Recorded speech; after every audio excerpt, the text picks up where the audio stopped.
North East Lincolnshire is on the south bank of the Humber estuary, at the centre of the UK's growing renewables industry.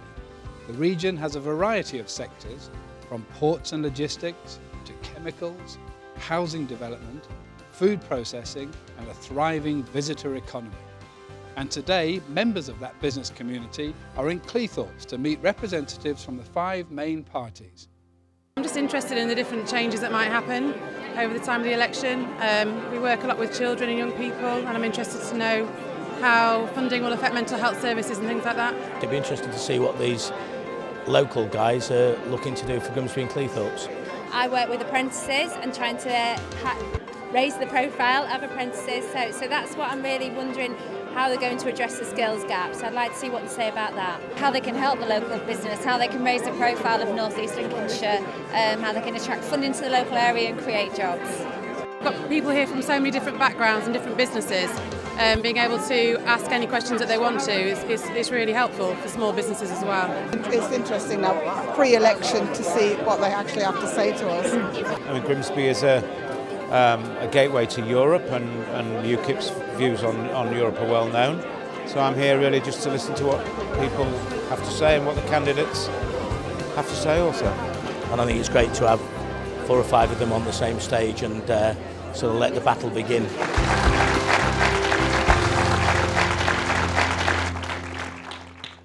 Welcome to the Parkway Cinema, to our audience of business owners, managing directors and employers, all ready to discuss the key issues that affect their businesses in North East Lincolnshire. So first of all, let me introduce you to our esteemed panel who represent the 5 main political parties. They are Dunn from the Green Party. Thank you. Martin Vickers, the Conservative MP for Cleethorpes. Stephen Beasant from the Liberal Democrats. And the parliamentary candidate for Great Grimsby, Labour's Melanie Onn. And on my far left, Victoria Ayling from UKIP. Okay, excellent. First question. And this question is about support for small and medium-sized businesses. Over a third of businesses in North East Lincolnshire are small businesses, and organisations such as the Hull and Humber Chamber of Commerce, eFactor and the local authority provide support in the form of access to grants, funding, business advice and events. There's been a lot of big business bashing by the politicians in the press recently. Who should the thousands of hard-working small business owners like myself and employers see as the business-friendly party locally? And give me one example of how you would achieve this. I would prefer an honest answer if possible. Okay, thank you, Chris. Okay, so for a round of honest answers, let's start off with Martin Vickers, please. When it comes to business support, what I think we need to remember is that the business community are the bedrock on which we build everything, because without the business community, there will be no public services. It's the business community that create the wealth. And the key thing for any government is to ensure that the conditions that business can operate in are congenial to the business community. We need to ensure that there is sufficient regulation to support and help and meet the needs of the employees. We need to regulate and, where necessary, take strong action against employers who do not treat their employees as we would expect. But equally, we need as light a touch of regulation as we can possibly achieve in order to deliver the points that I've just made. Thank you, Martin. Melanie? In terms of Labour's policy with regard to small and medium enterprise, today Labour launched its manifesto in relation to small business, and it's come out with some incredibly positive suggestions that I think work for business, and that includes things like handing economic power back to every region with an injection of £30 billion worth of funding, cutting business rates for small business, continuing with the national insurance contribution deal that it called for originally in 2011. And those are the sorts of things, the practical things that make business work, and Labour is keen to do all it can to ensure that this area succeeds.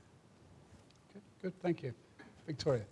Yes, I look at it that small businesses are strangled by rules and regulations, and a lot of them are emitted from Europe. Since 2010, there's been 3,600 rules and regulations, particularly aimed at businesses, and I think that's too much. But on a more local level, with regards to Great Grimsby, I really think that locally, particularly, we need to look at infrastructure to help the local businesses, because people would be more likely to come here and spend their money and invest in the town. And that's what I believe is what we need more. Thank you. And if we go over to Vicky. Okay, the Green Party, I believe, above other parties, we've really got a clear map of the road ahead that businesses, the community and all of us are going to face together. So to help local businesses, I would want to see a big emphasis on local procurement, local bodies doing what they can to buy from local businesses, and in contracts to say, look, we want training, we want local apprentices, we want local people. This is also really important in the renewable supply chain. It's coming, and there's 25 years of operations and maintenance of those offshore wind farms. So we really want local content in there. Thank you. Stephen. The Liberal Democrats have committed to, and I might be stealing Melanie's thunder, but they've committed to reform of the business rates they have in the next Parliament. And I think it's very important that this government is leaving Parliament with less burden on you as a business than ever before. Does anybody have any comments? Chris. A year ago I was asked to speak in Lithuania for the EU regarding regulations for the SME sector and entrepreneurism. And I said, well, you shouldn't put any, you should reduce it rather than increase legislation to try and help them. And it was only, I think it was Latvia that said that if you were an entrepreneur setting up a business in Latvia, you didn't pay tax for the first year, you had basic health and safety legislation, and gradually over a 3-year period you got more legislation and paid full tax over a 3-year period. That's what entrepreneurs should be encouraged to do. Okay, good, thank you. I wonder if you had any further comments on that. Well, I agree totally with what you say about over-regulation. I think we're regulated within an inch of our lives here in business, with health and safety rules, all types of complicated tax rules, and I do believe that it needs simplifying, and this is something that UKIP would very much do, and you raise a very, very important point there. Okay, cutting down with red tape. Yes, Melanie. Yeah, I mean, I think, you call it red tape. In terms of health and safety legislation, the economies that are operating along the South Bank are some of the most high-risk industries that we have. And actually ensuring that people are safe when they go to work so that you continue to have a workforce to help you in your business is incredibly important, so you don't just throw everything out. But what I would say is that over the course of this government, the business rates have risen by £1,500, and that is a bigger burden for business as part of their overall tax burden. Thank you, Melanie. Martin, you wanted to... Well, Melanie's made a similar point to what I was going to make in response to Victoria.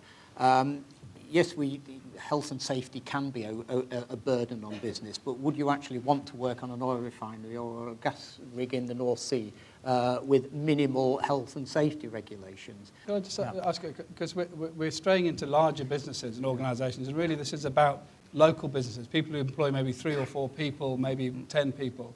They're not refineries. No. What about the smaller, medium-sized businesses? What any business, whether be it small or large, wants above anything else is a stable economy and the conditions in which it can thrive.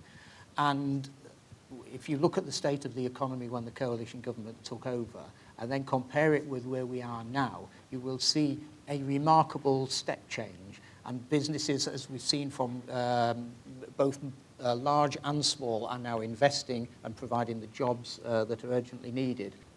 Thank you. Stephen? I think you've still got to have regulation with health and safety as regards to small business you have. I think it's very important. So some red tape is very, very good. Other red tape is very, very bad. Okay. Good, thank you. Yes, John. In terms of funding new and growing businesses, they're clearly having some difficulty, and in particular, whilst there might be some startup funding, it seems to taper off after 12 months, when in actual fact a business is probably at its most vulnerable and needs assistance and actually funding to keep them going and get them past the bumps and the peaks and troughs that ultimately get you to a viable position. Okay, thank you for that, John. We'll start off with Victoria. Well, I do think that it's very archaic after 12 months, and there needs to be a more holistic look at startups with businesses and a review at the end of 12 months to carry on to support it beyond that time. Are there any other comments? Otherwise, we'll come to... Well, very briefly, I mean, I think John makes a good point. I mean, local businesses have actually done quite well as a result of bids through the local growth fund and the regional growth fund and so on. But I agree it's short term, and I think it's a valid point that we need to look at for longer term. And just on the corporation tax, I don't know if Victoria can explain how in 2010 the corporation tax was 28%, and from April of this year it will be 20%. Can you explain where the EU have stepped in and stopped us doing that? We are actually governed, a lot of our taxation, and especially to do with companies, governed by the European Union. And I can... But they clearly haven't stopped us reducing the corporation tax. Not enough. Okay. They haven't reduced it enough. All right. So how much would it be under a UKIP government? Get out of the European Union, and I think you'll find our tax burden to be a lot lighter, saving like 55 million a day. Okay, some very strong opinions there. Coming up after the break, we'll be discussing concerns about the skills gap in our area.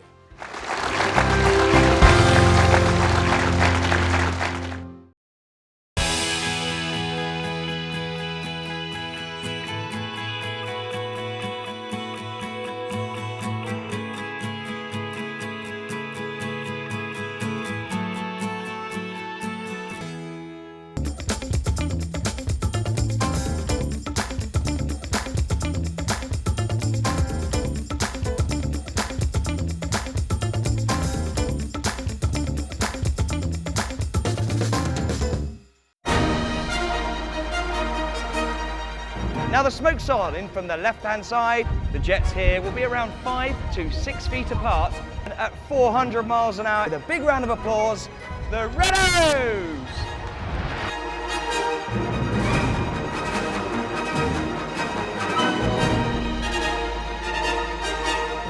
Watch highlights of the Cleethorpes Air Show. Showing now on YouTube.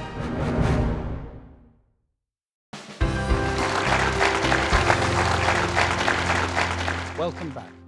Our audience of local business people are here discussing some of the key issues affecting their businesses in North East Lincolnshire. The next question is about skills and training. North East Lincolnshire has over 70 schools, academies and colleges, including the Grimsby Institute of Further and Higher Education and HCF Catch. Currently being developed is the UK's first National College for Wind Energy, which will be based in the Humber area.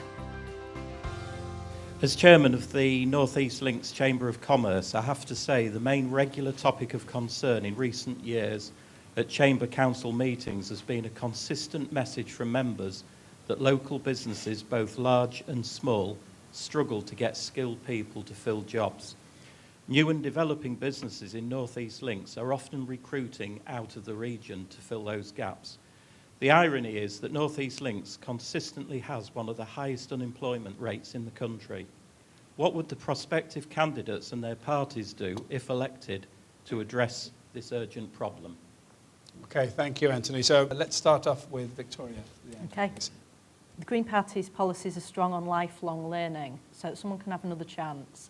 The current structures don't really seem to support people after the age of 24. If you're not kind of got educated and got where you need to be before the age of 24, then it doesn't seem much help. And I think when people's working lives are so long now, they need a chance to reskill, maybe once or twice. So that's certainly a Green Party policy to give people support to do that. Okay, good. Thank you very much. Victoria, you Yes. had, I think, in your manifestos on your policies to allow firms to offer British workers jobs to British workers first without fear of being sued. that regardless of skills, or no, how does that work? we need to get the basics done. All our policies are costed. That's the first thing I'll explain. There needs to be a skills review because there is a problem with skills, and the skills review would involve businesses like yourselves to put forward what you are looking for in your workforce. We are also looking at doing, instead of 4 non-core GCSEs, there is going to be an apprenticeship. Now, this apprenticeship will be like an exam which will go on to A-levels based on the sort of skills that local employers are looking for, and small businesses particularly, because you are the backbone of the community and you are the backbone of Britain employing people, especially local people. Now, tuition fees will be abolished for those taking subjects like maths and engineering and medicine, and what I would say are degrees which we are very short of in this country. We would also scrap the target to have 50% of school leavers going to university, because many would be better off going into the new apprenticeships and learning the skills that you need to employ them. Thank you. Melanie? Yeah, I think that Victoria needs to get up to speed a little bit, because there are already bursaries fully available for certain degrees, including things like nursing. I think that we've got 25% of young people not in employment, education or training. That hasn't improved in the last 4 years. It's a long-term issue. I've been out talking to local businesses, and they strongly feel that this goes right back to when kids are in school and the kind of careers advice that they are given, and what is available to them, the kind of opportunities that are available to them, giving them a good understanding of, if they've got an idea of a career that they might want to go into, how they get to that point, the qualifications that they need, the training that they need. It doesn't necessarily need to be GCSEs, but it could be some other element of vocational training that works. Okay. Shall I stop there? Yes, that's fine. I'll keep thank going, you. but So careers advice has been cut, Martin. I think it's important. I mean, Victoria mentioned skills review as if this was a new innovation. The idea that these things aren't being continually reviewed. The Humber LEP has had its own skills review during the last 2 or 3 years. And we shouldn't lose sight of the excellent work that is actually going on locally as well. We've got the HCF catch facility at Stallingborough, which has come on leaps and bounds. We shouldn't forget that the Grimsby Institute is changing its policies to adapt its courses for new people. We've got the University Technical College actually under construction at Scunthorpe. We know that the Humber region is going to be the location for the National Energy College and so on. So let's not close our eyes to the great successes that have been achieved. And we are producing apprentices. We set a target of 2 million for the whole Parliament and achieved that with 8 or 9 months to go. So much is being done, much needs to be done. Thank you very much. Stephen? I think this coalition government has done some good things in the pupil premium, because it's raised the aspirations of the low achievers it has. The new national colleges is good news, hopefully particularly for this area, because that is the sort of skills we want to see generated in this area. Because renewables is not just the next big thing, it is now beginning to really take off. And we want youngsters really skilled up in that particular technology. Okay, thank you. Okay, we had a number of hands coming up during there, so... Thank you, Mark Hodson. Much of the investment in education in the last 10 years has been around the buildings themselves. And as an architect, thank you for that. But when I think back to my school days, it was not the fabric of the buildings that left an impression on me. It was inspirational teachers, and I think investment in teaching is all important. But furthermore, I think the careers advice which is offered within schools is always seen as kind of the poor relation, and I think it's probably the most important aspect of a pupil's school life, to find appropriate pathways for them towards a career or further education. Thank you very much. Last question. Thank you. John Fenty. Clearly, early education is hugely important, And I honestly believe we've started educating people, well, actually not started, but for a good number of years, educating them more stupidly, for want of a better description. How can you have a diploma in David Beckham? You can't go to college for a number of weeks and become a plumber. Ultimately, we have to commission business to solve this problem. We need vocational learning, and we need to force businesses with the appropriate financial support to take on apprentices, and then they need to get the appropriate education for those apprentices to make them into ultimately what we need, skilled people fit for purpose. Okay, good. Thank you very much. So we've talked about inspirational teachers. It's not about the numbers. It's about the people, the teachers that are in there, leave them to teach. The lack of careers advice given to people when they come in. And just picking up on that last general point about where we're driving. It's amazing we're still talking about Tony Blair, isn't it? Really? That's an odd thing. Maybe something Melanie might want to comment on. But that we really need to start driving businesses towards solving this problem. What is it that we need to be teaching our children? So I'll hand over to you first, Melanie, as I mentioned. Yeah, the reason we're still talking about Tony Blair is because he had a vision for education and he wanted to invest in young people. And I think that there's an awful lot of promise in Grimsby that is an untapped resource. What we get an awful lot of is very bright and gifted young people from the town who do go to school, who engage in the school process, who do go to college, who then go away to university, and do we see them back again? What draws them back? Unfortunately, at the moment, not a great deal. And I think that's a really kind of sad indictment of the town. You know, what we want is to make sure that we keep as many young people as possible in Grimsby, and that there are good jobs for them to engage in. Can I just ask you, Melanie, on that, one of your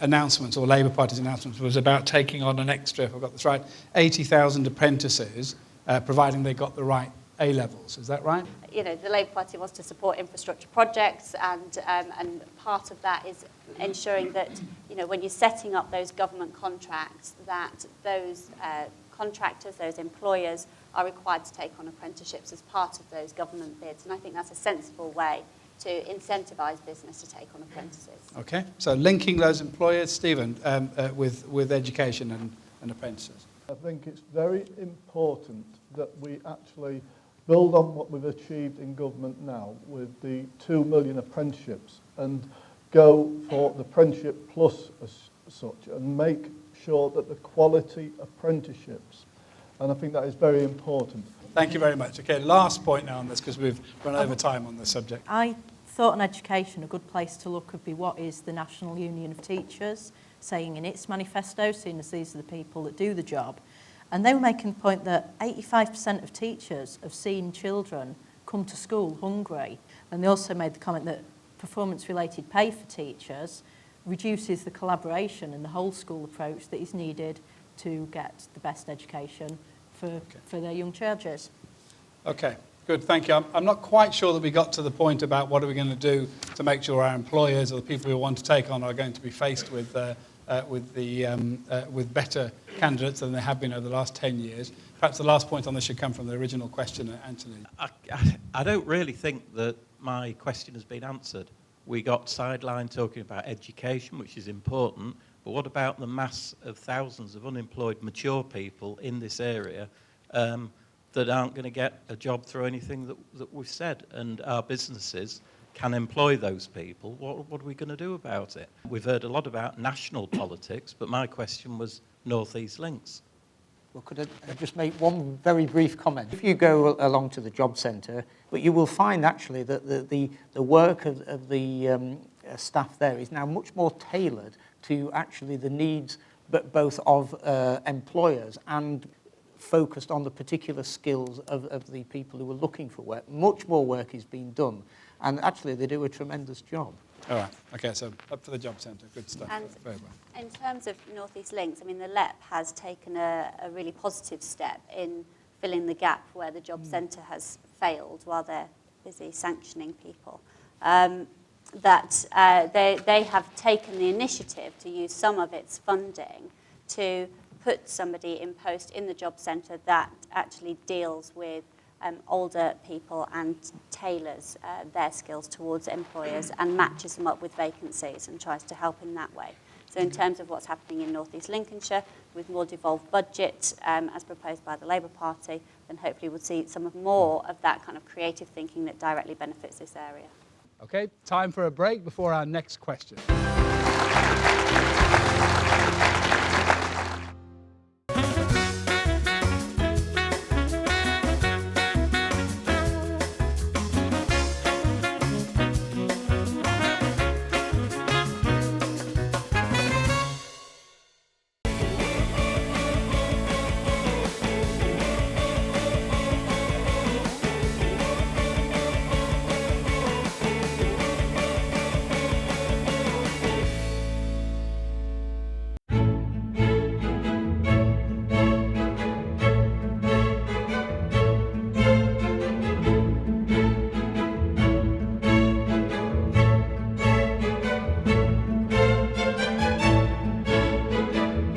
Celebrating some of the best local food and produce.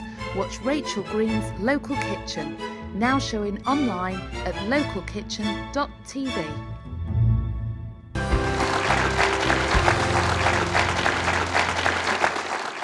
So on to the next question then, and this question is based around the EU. North East Lincolnshire is the UK's gateway to Europe on the east coast, and 12% of the UK's cargo is handled by ports in Grimsby and Immingham. Local businesses have access to funding from the European Regional Development Fund, European Social Fund and the European Fisheries Fund. Will businesses in our region be better off in or out of Europe? Okay, thank you. Straightforward and to the point. Better off in or out of Europe? Where should I go first? Victoria, yes. I have a feeling that's very appropriate for UKIP here. The renewables business is bringing jobs to Grimsby. I don't knock that. However, what concerns me is that we are paying a fortune in subsidies, and everybody, all businesses and people paying their energy bills, are actually subsidising the subsidies. These subsidies can't go on forever, and my concern is we've got to be looking at building up things that are not reliant on EU or government subsidies, because it's going to be not the money for them in a few years. Right, out of the EU, let's imagine that we left the European Union. We would review 3,000 odd laws that have come in since 2010, which are rules and regulations about business and to affect businesses. We would save £55 million per day with our membership, which would be put into infrastructure in our own country, particularly Great Grimsby, so that we become the beginning of the line rather than the end, which we are at the moment. We will continue to trade with Europe, despite all the scaremongering, because we would resume our place on the World Trade Organization. We would have favoured nation status. This means the European Union would not exclude us, and we would be able to negotiate our own deals with EU countries. Stephen, why are we still in Europe? Is this a good thing or a bad thing? For us to come out of the heart of Europe when we've got two ports right at the mouth of the Humber would be a total and utter disaster. It's our trading partner, Europe it is, and it would absolutely denigrate some of our most important firms in this region, it would do. So don't fall to the UKIP pander, because it would be absolute disaster. UKIP reality, actually.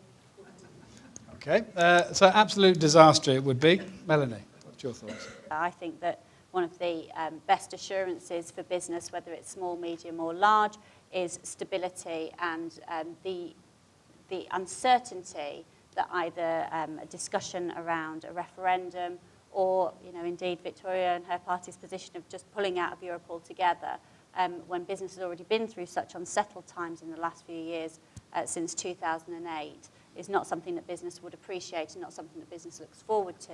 And I also looked at some of the investment that has happened in Grimsby as a direct result of being in Europe that I don't think would have been here otherwise. So looking at the Euro part, looking at the Renewable Centre at Grimsby Institute, looking at the new hub on Freeman Street, looking at the £2 million worth of investment in the fish market. You know, that is all direct investment as a result of our relationship with Europe, and the idea that Europe would continue to trade with us if we, you know, effectively turn our backs on them. I believe that the door will be firmly shut. Excuse me, it costs us 55 million a day to be members of the European Union. So I think in a day we'd easily get back what the subsidies we pay. What we invest, we get back, and I've just given some examples of how we get that investment back. You know, the idea that you reject all of those partnerships, all of those relationships that serve us in many different areas, to me just doesn't make sense. It doesn't add up, I'm sorry. Okay, so £55 million a day, and also a referendum wouldn't be a good idea either. Martin? We do, in the modern world, need a working relationship with the European Union. And we can't just slam the door on it and say, oh, well, that's it, we'll take our £55 million back. And, of course, the £55 million that Victoria speaks... Yes. The 55 million that you talk about, Victoria, assumes, of course, that we are not going to have to take on board ourselves some of the work and that is present and policies that are implemented by the EU. But it's an issue that we have got to settle. The only way we can settle it is through a referendum, and the only way we can get a referendum is a majority Conservative government. If you want, Martin, could I ask when will you have? There's been some speculation on that. If you were to go into government, is it straight away or is it in 3 years? Or it can't be straight away because, despite the misleading statements from UKIP, you do actually have to legislate for it. So there would be a process of legislation to put the mechanisms for a referendum in place. Thank you. Okay, Victoria, sorry. Right, the Green Party supports a referendum immediately. Now, you might need to make the arrangements, but immediately is immediately. If we leave Europe, then we've got Parliament gummed up for 10 years with the arguments about which bits of legislation we keep, which bits we change, and which bits we chuck. And then we have to talk about, you know, do we dismantle all the environmental laws? Do we want to get rid of maternity leave? Do we want to get rid of this, that, and the other? So it's really just the start if we leave the European Union. I think a lot of the agenda there is to roll back the environmental and the consumer and social protections that we have. And on the last bit, Victoria, I've been a bit concerned to get this through the door because you'd made a bit of a mistake in it that I'd like to bring to your attention. You say that in the offshore wind industry, despite huge employment in Grimsby, workers are being imported from Europe to fill jobs denied to locals. So I went around and asked a few people who work in the industry, I said, is this true? And they said, no, it's not. There were maybe more Danes coming over and helping us set up at the beginning, but as time's gone on, there's a lot less. And you'd expect with 25 years offshore operations and maintenance with the wind turbines to be a lot less. So I think you've made a real mistake in your leaflet in what you've told the people of Grimsby. No, I disagree with that. There's no mistake there. We're getting the crumbs at the moment, and let's not forget, we are paying a fortune for energy. How much? Because subsidising... How much? The climate change bill's costing us $18 billion a year. I'd like to know, out of the average of a £1,300 gas and electricity bill for your average household, how many pounds do you think is paid to subsidise the renewables that this country needs for its strategic interest in the future? We don't want to be depending on Mr Putin when he's going to turn off the gas. We don't want to be depending on fossil fuels which are carbon intensive. This industry is our future. Now, people in Grimsby remember that the fishing industry was stabbed in the back by politicians. And I'm very concerned that you're a politician that is lining up to walk down the docks and stab our new industry in the back. Certainly not, because these renewables will not last forever. The subsidies will dry up, and when the subsidies dry up... That's kind of the point. They will dry up. It is not a point. You are dependent on subsidies for wind farms, which are not effective sources of energy. And we will be back in the dark ages if we depend on renewables. We can't do it. Let's and look at 18 billion a year, 18 billion a year, which everybody's paying for this fad, which is not effective. We should be looking at all types of energy, including coal. You're completely misinformed, no, Victoria. you are misinformed. Right. You want costs to come down in industry. The Round 1 wind farms that they built They were little ones. They were 3 megawatts. The ones they're going to build in the factory in Hull that is going to employ 1,000 people, they're 6 megawatt ones. We can already see that they can put more of them up for less of the bases. The ships that they're developing that go out there, once you've got a few out, you can string the wind farms along, and it costs less over time. And let's look at the experience of solar. Come on. There's someone in the audience who put solar panels on their roof and they're raking it in at 43 pence kilowatt hour. But they paid a lot for those panels. Now, you only get 20 or 12 pence per kilowatt hour for those panels because that industry has matured and that technology has got cheaper. And perhaps within about 4 or 5 years, you're not going to have any subsidy for those solar panels. That's how it's meant to work. It's not wrong to develop a strategic new industry that we need. Okay. I'm sorry, then your industry... Your industry is currently dependent on subsidies. It's not my industry, it's Grimsby and Hull's industry. You've also forgotten the need to replace and maintain all the windmills. You haven't factored that in either. Excuse me, but industry does need maintenance. Can I just bring in Martin, then I've got a question from the audience as well. In the real world, although we live in a capitalist system, the fact is that new industry, not just wind power, but many new industries need government support in their early stages to get them to develop. You know, the Able UK development, which has finally got its approval a week or two ago, promises 4,000 new jobs. Now, even if only 2,000 of those were to develop, that would be a massive boost to the area. We've already got approaching 1,000 people working in the Grimsby Cleethorpes area, working in the renewables sector. The hotels and guest houses are full of contractors working in those areas. The taxi drivers are benefiting from it. The bars and the restaurants are benefiting from that. It would be a blow to the economy, even as it is now, let alone as how it might be in 5 years' time. Okay, well, I'll leave the last word to Victoria Ayling, as the subject is her passion. I believe we would have much more business in the area if we left the European Union.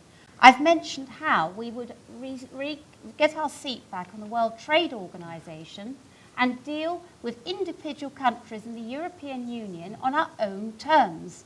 But more importantly, would be a more attractive prospect to the rest of the world, and we can rebuild our links there, as opposed to being part of a big red tape bureaucracy which discourages people from doing business with us. I believe leaving the European Union would increase our business down in Immingham and in Great Grimsby. Okay, so do you think, by a show of hands, it would be good to stay in Europe? Let's see your hands. Okay. Do you think it would be good for businesses to get out of Europe? Okay, thank you. And who doesn't care? All right, okay. There are a few people. Okay, good. Thank you very much, panel. That was an excellent discussion. It's time for a break then before our next question.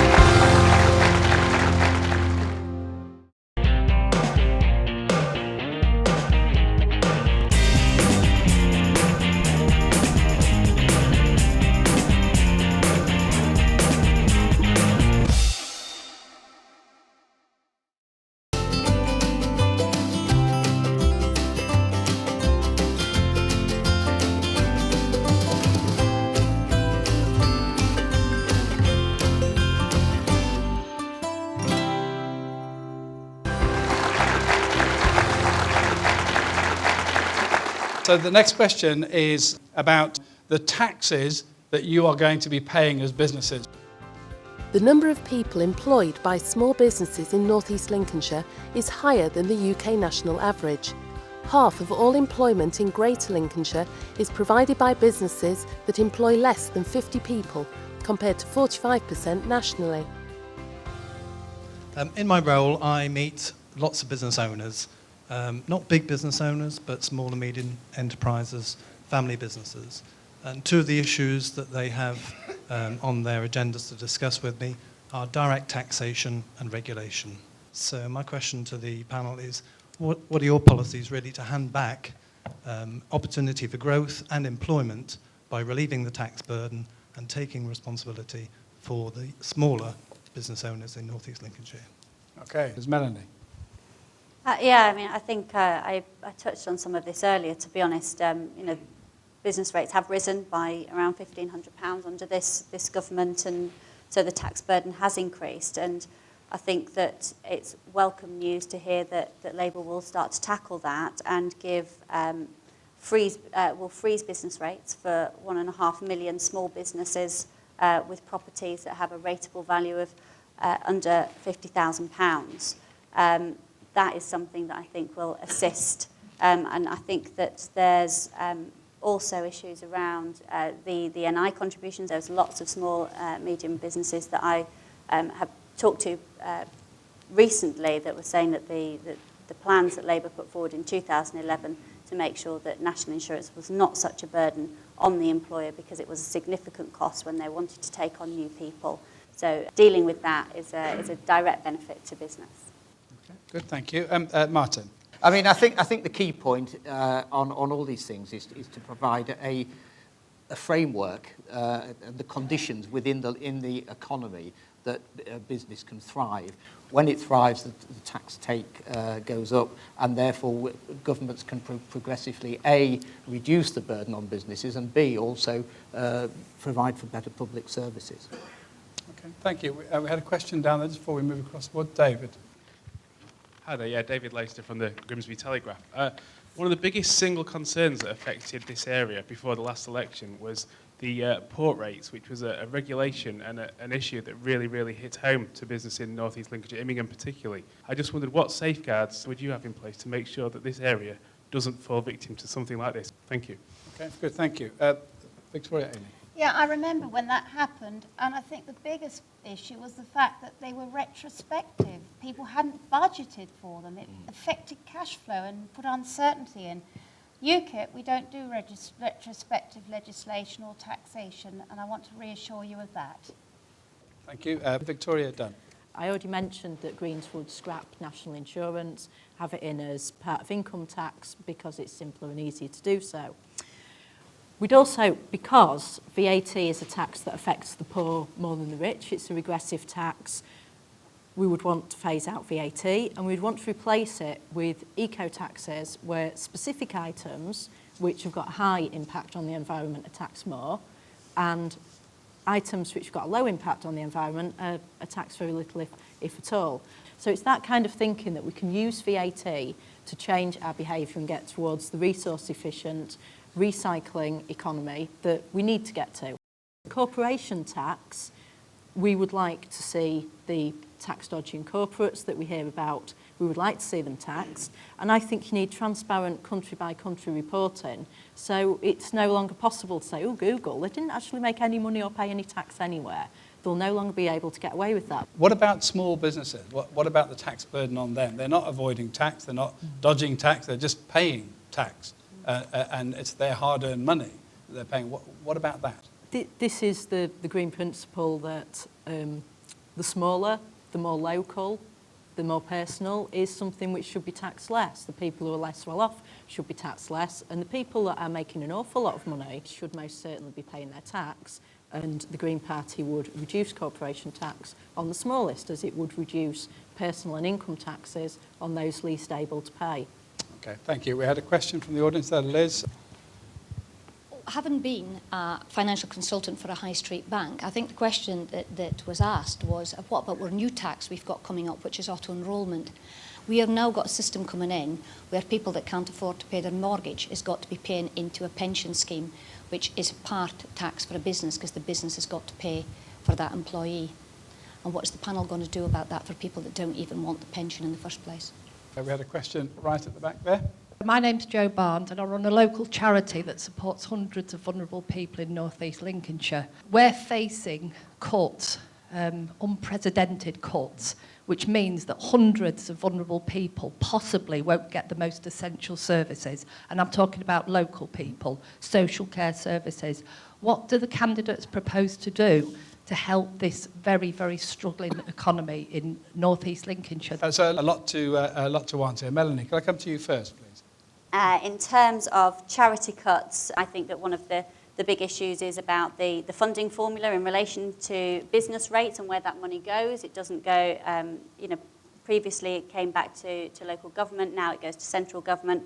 The funding formula disproportionately disaffects the northern towns and cities that relied on that and could be recycled within our local authority areas. And that's something that's been taken out of our control locally. And I'd like to see that come back and get a much fairer deal here locally. Okay, thank you. Thanks very much, Melanie. Stephen. I know Joe is from the health sector, she is, so I'll address that straight away. The Liberal Democrats have said straight away that they'll pump 8 million into the National Health Service if they was part of the next government. The NHS, as we know, is suffering at this moment in time, and particularly in adult social care or any care service at this moment in time. So I think that is vitally important. Okay, good, thank you. Very briefly, because we're very quickly running out of time. Victoria, do you want to... Right, in answer to Lizzie's question, yeah, it's one of those rubbish stealth taxes put in to sort of keep the headline rate low. Yeah, not into that. I think you should be honest about what your tax rate is and keep things fairly simple. Regarding the lady at the top, I'd like to give the example of what the Minority Green Council did in Brighton around social care and social issues. One thing that they did do is they brought 500 empty homes back into use in 2 years, which I think is a brilliant achievement. The Greens wanted a referendum on increasing the council tax to pay for adult social care, but unfortunately the Greens didn't get that one through to protect the local people because the other parties wanted to block it for political reasons, sadly. Okay, thank you. Victoria Ayling? I believe the Greens wrecked Brighton, but there you go. I believe simplification of the taxation system is absolutely vital because at the moment it just leads to confusion. With regards to the most vulnerable in our society, the cuts are affecting the people who are the neediest. UKIP policy is to actually put all the resources into frontline staff to help the most vulnerable, which is why Nigel Farage pledged £3 billion to the NHS for frontline clinical staff. All right, let's just open it up. Lawrence. A vibrant town centre is important, not only for residents of an area, but also to show how successful a town is. I'd like to know what policies the panel might suggest that we can adopt or that they might introduce to reduce the level of vacancy in our town centre and increase the vibrancy and wealth that it then generates. Okay, thank you. Very quick answers then. We'll start off with All right, Victoria. just very quickly, we would actually make it easier regarding the planning rules regarding empty properties that have been empty for more than a year, commercial properties, make it easier for them to be used for something else as opposed to the pedantic red tape which prevents it now. Thank you. Martin. What you need actually to get a vibrant town centre is a vibrant local economy. And that is dependent on all of the things that we've been talking about throughout the course of the evening. Thank you. Melanie. I think that at the risk of putting forward a really simplistic suggestion here, as looking into things like rental relief for small businesses to encourage them to take up those vacant properties and once they are established then they start paying their business rates and so on. All of that will help to create a local economy that is more vibrant. If they can afford to employ people, then those people have got money in their pocket to spend elsewhere. So I think all round good thing. Thank you for those answers. I think we've covered that. Was there a comment, Bill, you wanted to make? We've all sat here tonight. We're all fairly intelligent business people. We all pay our income tax, and we know the reason why we pay our income tax. Tonight, I came along expecting to hear something, a lot more than I've actually heard about the local issues here. I've heard a lot about worldwide. I've heard a lot about European.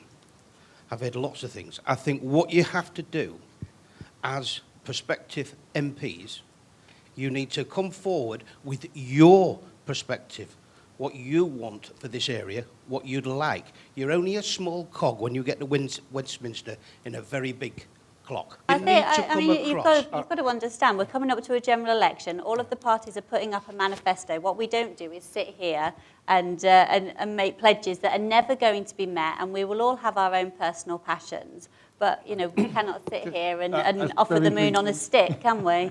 Thank you very much. I You've made brought the up point. local infrastructure in the first question. Okay, yes, you do. Well, just very briefly in response to Bob, of course, what you've got, you are actually electing a government, a representative for the national parliament. So I think it's in, you know, you do actually want to know about where we stand on some major issues. To be fair to my panellists, I did ask them to come to talk about their party's policies, not their individual views on things. Although, point taken, but nonetheless. Thank you very much indeed.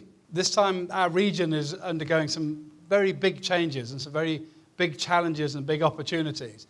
And this election is one of the most hard-fought elections coming up, and one that I hope that you'll all get engaged with for the good of our region. So thank you very much to everyone for taking part in this discussion and putting the best foot forward for North East Lincolnshire.